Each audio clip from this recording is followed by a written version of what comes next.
Pag mahal na mahal mo si Jesus, siya yung priority mo. Kahit anong mangyari, siya yung priority mo. Kaya kayo, mga anak, o taga-ibang fellowship kayo, hear me well.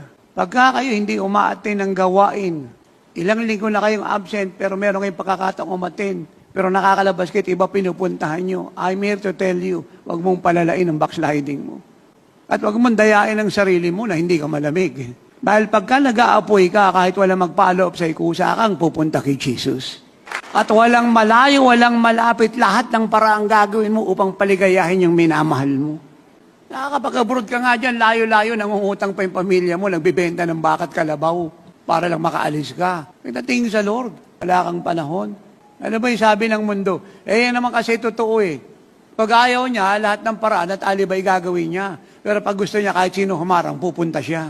Ganun lang po yun. Kita niyo, sa laki ng pag-ibig ng Lord sa ating lahat, kahit pwede niyo iligtas yung sarili niya, hindi niya niligtas para maligtas tayo. Kasi mahal na tayo. Dapat ganyan po tayo sa Lord. Especially, bababa na siya.